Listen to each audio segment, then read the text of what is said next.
Top quality और consistent performance के लिए सिर्फ सिल्वर पंप नाम याद रखना। पाक सेना के टॉप ऑफिसर हॉस्पिटल पहुंचे हैं। ये इस वक्त एक और सबसे बड़ी खबर सामने आ रही है। हालांकि सुमित, इस बारे में क्या इंफॉर्मेशन, क्योंकि पाकिस्तानी सैन्य ठिकानों को निशाना नहीं बनाया गया, भारत ने ये साफ कर दिया। एक और सबसे बड़ी बात कि सिर्फ और सिर्फ आतंकी ठिकानों को ही टारगेट करते हुए हमलों को अंजाम दिया गया है। लेकिन इस बीच ये एक बड़ी खबर आ रही है कि पाक सेना के टॉप ऑफिसर्स अब हॉस्पिटल पहुंचे हैं। सुमित, सुरभि, देखिए कैसे आप मानेंगे कि कैसे पाकिस्तान आर्मी के ऑफिसर्स वहां ना पहुंचे। जब वो ट्रेन करते हैं, उन्हीं के अपने ऑफिसर्स कई बार इन टेररिस्ट ऑर्गेनाइजेशन में शामिल होते हैं, तो निश्चित तौर पर ये होना लाजमी था। लेकिन देखिए कितनी जल्दी रिएक्शन आया। पाकिस्तान के टॉप ऑफिसर्स लगातार उन आतंकियों से मिलने के लिए हॉस्पिटल पहुंच गए। और अगर आप उस पूरे वीडियो को देखें तो लगातार वहां पर नारे लगाए जा रहे हैं जैश को लेकर, कि जैश ए मोहम्मद को लेकर जिंदाबाद। देखिए ये दिखाता है कि कैसे पाकिस्तान अपने आप ये सारे प्रूफ जो है वो स्टैब्लिश कर रहा है कि भारत ने उन टेररिस्ट ऑर्गेनाइजेशंस के खिलाफ कार्रवाई की। और अब पाकिस्तान आर्मी उनको बचाने के लिए, उनको आप कह सकते हैं कि उनकी मरहम पट्टी के लिए उन इलाकों में पहुंच रही है। और वहां पर भी उनके जो सपोर्टर्स हैं वो कैसे वहां पर नारे लगा रहे हैं उनके फेवर में। ये सब कुछ दिख रहा है, ये सबूत है, दिखाता है कि पाकिस्तान लगातार ना सिर्फ इनको तैयार करता है बल्कि हर लोकेशन पर, हर सिचुएशन में सपोर्ट भी करता है। नहीं तो क्या ये एक स्ट्रैटेजिकल मूव था जिसमें हमने देखा कि किस तरीके से इन्होंने सिविलियंस के बीच में ही इन्हें एक सेफ जोन प्रोवाइड करने की कोशिश की थी? देखिए सुरभि, आपको मैं बताऊं कि पाकिस्तान ये शुरू से करता आया है कि वो सिविलियन एरियाज में, खास तौर पर हॉस्पिटल के पास, स्कूल के पास या बहुत डेंसली पॉपुलेटेड एरियाज के अंदर ऐसे टेररिस्ट बड़े कैंप्स को रखता है। और ऐसे कैंप्स को कई बार भावलपुर के जैसे एरियाज में भी रखा जाता है जहां पे पाकिस्तान आर्मी की पोस्ट बहुत ज्यादा करीब हो, बेसिस बहुत ज्यादा इंपॉर्टेंट हो, या फिर एयरपोर्ट्स का जो हो बेस है वो उसके करीब हो, ताकि अगर कभी ये स्ट्राइक्स करनी पड़े, कभी कार्रवाई करने पड़े, तो ना सिर्फ वो ऐसी कार्रवाई के दौरान उसको वो एक मदद पहुंचा सके, एक शील्ड पहुंचा सके, बल्कि वो ये भी दिखा सके कि देखिए अटैक तो हम पर किया गया था। तो ये पाकिस्तान की स्ट्रैटेजी बहुत लंबे समय से चलती आई है। लेकिन अब भारत ने शायद पाकिस्तान के उस, आप कह सकते हैं कि स्ट्रैटेजीज को दरकिनार करते हुए सीधे तौर पर उन टेररिस्ट कैंप्स को अटैक किया है। और ये भी दिखा दिया कि भले ही आपको कितना संरक्षण हासिल हो, जब हमको जरूरत पड़ेगी हम अटैक करेंगे। और इस बार ये सारी चीजें इसलिए इंपॉर्टेंट है क्योंकि ये बड़ा लाउड एंड क्लियर मैसेज दिया गया है पाकिस्तान की आर्मी के साथ साथ उन सभी टेररिस्ट ऑर्गेनाइजेशंस को जो अक्सर ये समझते थे कि शायद उनके बड़े बुरे वक्त के अंदर पाकिस्तान आर्मी उनको बचा लेगी। तो ये दिखाता है बिल्कुल सुमित, और सवाल यह है कि वो आसिम मुनीर जो कि गीदड़ भपकिया दे रहा था, आखिर वो क्या करेगा? एक और बड़ी खबर है, एक और बड़ी खबर आपके सामने टीवी स्क्रीन पर ऑपरेशन सिंदूर को लेकर पाकिस्तानी सेना के टॉप अधिकारियों को लेकर खबर है। मुजफ्फराबाद में हमले की अब सबसे नई तस्वीर आपको हम दिखाते हैं।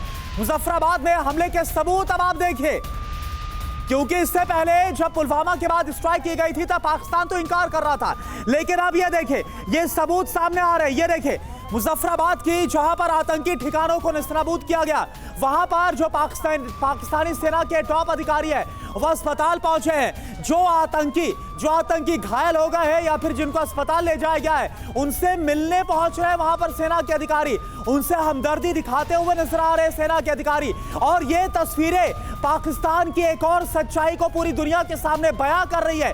आप ना सिर्फ ये सबूत देखिए कि कैसे मुजफ्फराबाद में भारत ने पूरी कामयाबी के साथ इस ऑपरेशन को अंजाम दिया। ये देखिए आप, एक और तस्वीर आपके सामने, मुजफ्फराबाद की इमारत जहां पर आतंकियों को तैयार किया जा रहा था। और ये आपको फिर बता दे कि भारतीय सेना ने भी क्लियर किया है, साफ किया है कि उसकी तरफ से सिर्फ उन ठिकानों पर हमला किया गया जो आतंकी ठिकाने, और ये देखिए कैसे इस आतंकी ठिकाने को तबाह किया गया, नेस्तनाबूद किया गया। ये तस्वीरें आपके सामने, और एक और सबूत आपके सामने जो पूरी दुनिया के सामने आ चुका है। पाकिस्तानी सेना के अधिकारी पहुंच रहे अस्पताल, जो आतंकी घायल भी हो गए उनसे मिलने, उनका हालचाल जानने के लिए, उनसे हमदर्दी दिखाने के लिए पाकिस्तानी सेना के अधिकारी पहुंच रहे हैं। आप देखिए और समझिए कि आखिर क्या है पाकिस्तान की सच्चाई, कैसे जो पाकिस्तान की सेना है वह आतंकियों को पालती पोसती और जब उनके खिलाफ प्रहार होता है तो उनके साथ खड़ी हो जाती है, उनसे हमदर्दी दिखाती है। ये देखिए ये तस्वीर आपके सामने दिन के उजाले की, रात की तस्वीरें हमने आपको दिखाई है, कैसे वहां पर हमला हुआ, धमाका हुआ। और अब ये सुबह की तस्वीरें जिसमें आप देख पा रहे हैं कि किस तरह से आतंकी ठिकाने को तबाह कर दिया गया।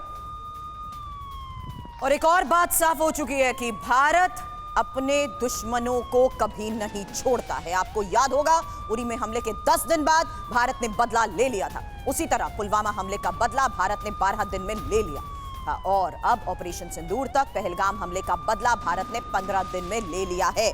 और आपको बता दें, आतंकी संगठनों के जैशे मोहम्मद, लश्कर-ए-तैयबा, हिजबुल मुजाहिदीन, इनके ठिकानों को भारत ने ध्वस्त कर दिया है। और यही वजह है कि बहावलपुर के साथ साथ मुरीद के और सियालकोट और बरनाला और कोटली के अलावा मुजफ्फराबाद की वो तस्वीरें हमारे सामने हैं, जिससे साफ हो गया कि भारत ने किस तरीके से पिन पॉइंट टारगेट को अंजाम देते हुए ये बदला लिया है। क्योंकि ये आतंकियों के ठिकाने हैं, ये जैशे मोहम्मद के वो ठिकाने हैं जिन्हें ध्वस्त कर दिया गया, ये लश्कर-ए-तैयबा के वो ठिकाने हैं जिन्हें ध्वस्त कर दिया गया। और इंफॉर्मेशन अब आपके सामने इस ऑपरेशन सिंदूर को लेकर, ऑपरेशन सिंदूर की मिनट टू मिनट डिटेल्स तो हम आपको दिखा रहे हैं, लेकिन एक और बहुत इंपॉर्टेंट और ये सेंसिटिव इंफॉर्मेशन है कि आखिर इस ऑपरेशन को नाम ऑपरेशन सिंदूर ही क्यों दिया गया। आपको बता दें, आतंकियों ने पहलगाम में सुहाग उजाड़े, पत्नी के सामने पति को गोली मारी, धर्म पूछकर पति को गोली मारी थी। आतंकी हमले के पीड़ित आपको बता दें, कई नए विवाहित लोग थे, कई नए नवविवाहित जोड़े थे, जिनसे आतंकियों ने कहा था, जाओ मोदी को बता दो हिंदू धर्म में सिंदूर सुहाग की निशानी। और मोदी ने कहा था, कल्पना से परे सजा मिलेगी। इसीलिए ऑपरेशन सिंदूर इसे नाम दिया गया, इसीलिए ऑपरेशन सिंदूर नाम दिया गया, जहां हिंदू धर्म में सिंदूर सुहाग की निशानी है। और कई सुहाग जिस तरीके से उजाड़ दिए गए। सुमित और मनीष मेरे सहयोगी हमारे साथ हैं। और मनीष, अब सवाल आपसे भी कर रही हूं, क्योंकि ये बात प्रधानमंत्री नरेंद्र मोदी कह चुके थे कि कल्पना से परे सजा मिलेगी। और जो संदेश यहां पर प्रधानमंत्री नरेंद्र मोदी के नाम देने की कोशिश की थी, आज पूरे पाकिस्तान को और आतंकियों के उस गढ़ को बड़ा संदेश भारत ने इसी ऑपरेशन सिंदूर के तहत दे दिया है। मनीष, देखिए, प्रधानमंत्री मोदी ने बैठक के बाद पूरी कार्रवाई का जिम्मा भारत की सेना को दे दिया था। और भारत की सेना के तीनों अंग यानी थल सेना, वायु सेना और जल सेना के संयुक्त ऑपरेशन में जिस तरह की कार्रवाई की गई है, उसका असर आप ये देखिए कि कार्रवाई के बाद से दुनिया के हर देश के राष्ट्राध्यक्ष आज इंडियन स्ट्राइक के बारे में चर्चा कर रहे हैं। तो ये हमारे कार्रवाई का सबसे बड़ा असर है। अब सबसे बड़ी बात यह है कि पहलगाम में आतंकियों ने उस वक्त निर्दोष लोगों की हत्याएं की थी। और तब भारत के प्रधानमंत्री ने यह कहा था कि दुनिया के जिस भी कोने में होंगे, धरती के जिस भी कोने में होंगे, उसे बख्शा नहीं जाएगा, उसे न्याय के कटघरे में लाया जाएगा।